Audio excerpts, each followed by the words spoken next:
Marty talked about UniPro. We picked UniPro.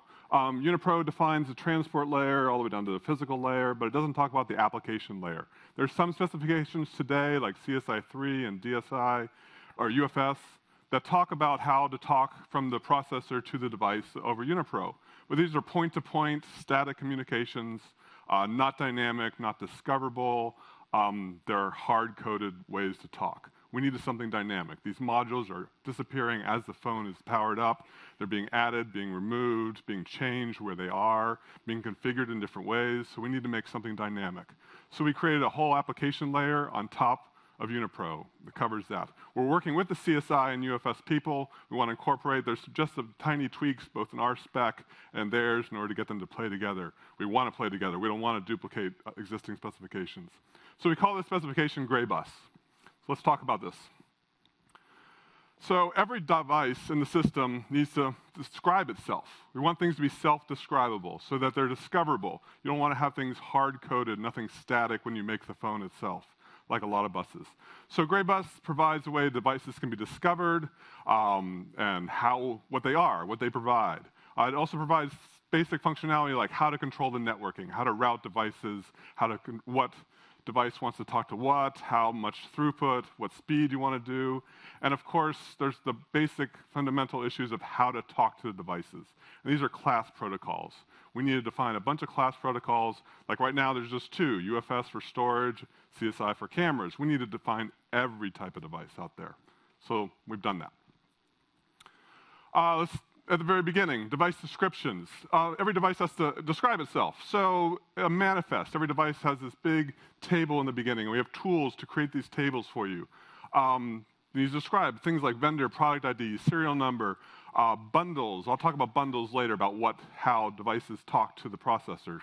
And what protocols each device has, whether this is an input device, whether it is a camera, we need to describe it.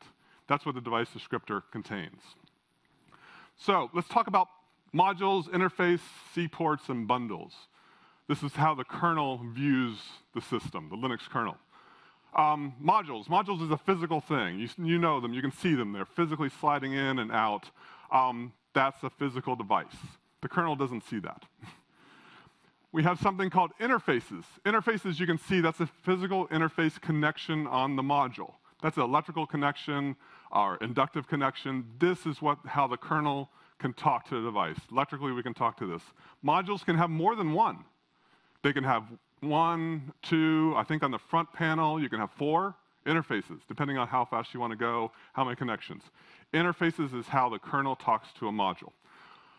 That's how we work. C ports. C ports are a very specific thing with UniPro. Think of it as a socket. It's a connection from the processor or one module to another. This is how devices talk to each other. Every interface, we're going to reserve a single C port to do the housekeeping, to do the device descriptor, to handle things like power management. Does it want to turn the magnet on or off? No, that changed. We moved the magnet.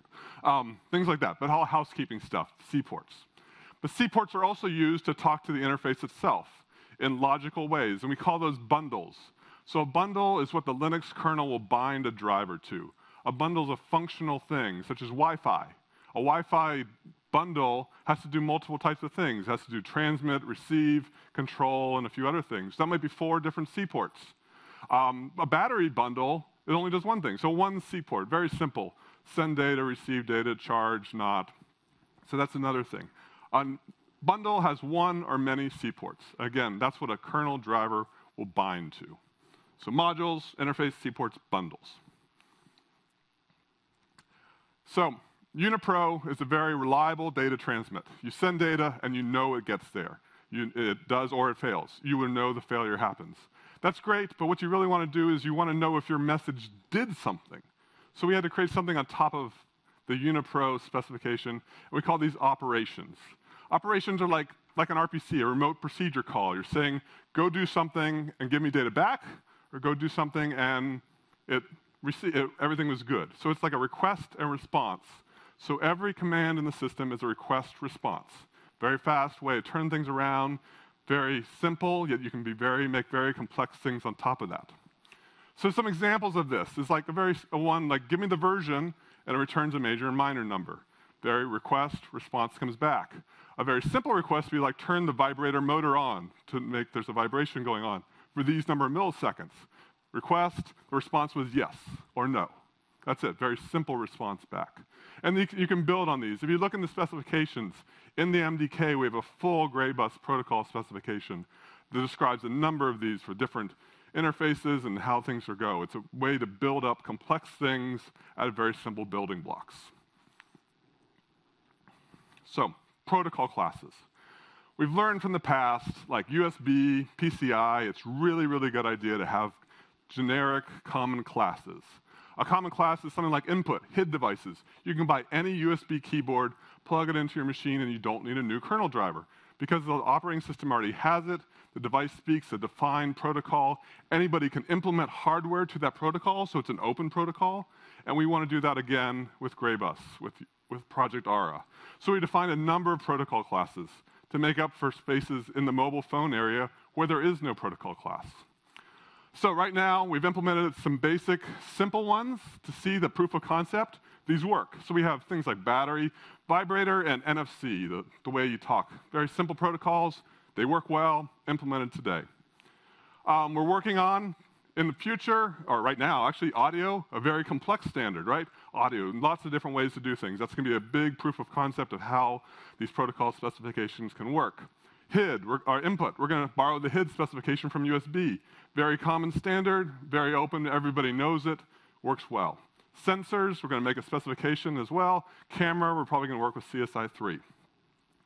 And then in the future, more complex things, Wi-Fi, Bluetooth, modems, all those really good things. If you're involved in this area as a hardware manufacturer, please talk to us. I'd like to get your help, get your specifications, get your ideas of what you want to do. Companies or groups have tried to specify some of these in protocols in the past and failed. We don't want to make those same mistakes again. So not everybody's going to go out and rewrite their whole firmware for an existing device. We know that. Marty talked about the bridge chip that has a microprocessor and a whole bunch of legacy interfaces. We call these bridge PHY protocols. There's firmware in there, and there's kernel code that handles these bridge PHY protocols. All these different existing protocols are going to be supported automatically out of the box. These are working today.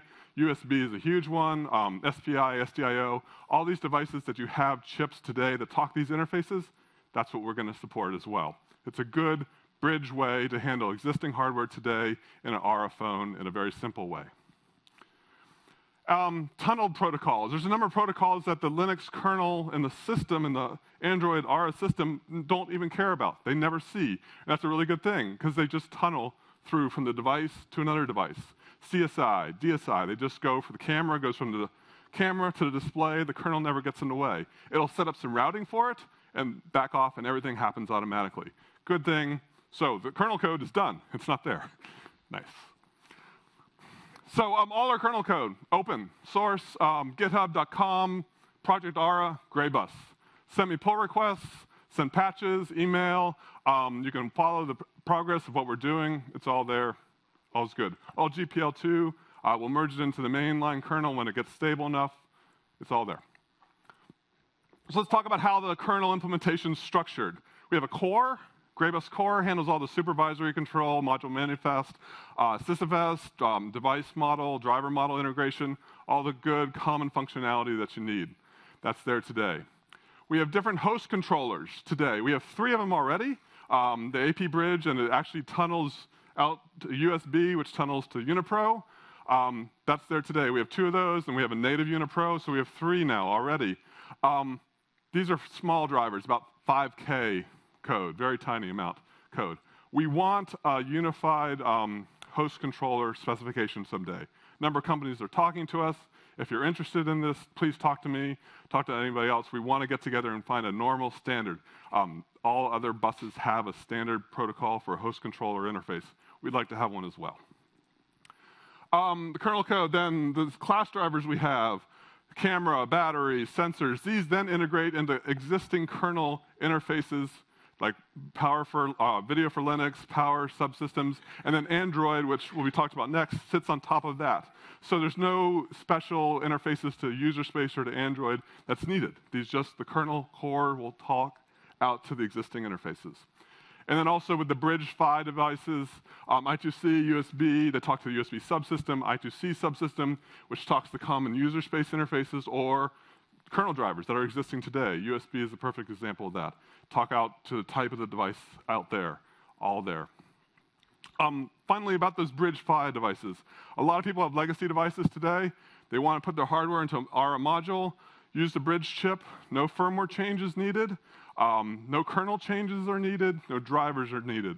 If you have a USB device or a UART serial device, everything will just work automatically. A lot of developers have talked about adding, they want a keyboard, right? Take a USB keyboard controller, put it into an Ara module, do the hardware, firmware's written, kernel code is already written, kernel driver's already written, Android already supports it, no software development needed at all. Everything just works. If you have existing drivers like Wi-Fi or something that does I2C or SDIO, it takes about 10 to 20 lines of kernel code to add to your existing driver. That's it. Very tiny, very simple to integrate. We want to make this really, really easy for you, really easy for existing controllers. We know people don't like writing kernel code. We know you don't like writing firmware, so that's why we've done it all for you. Thank you very much.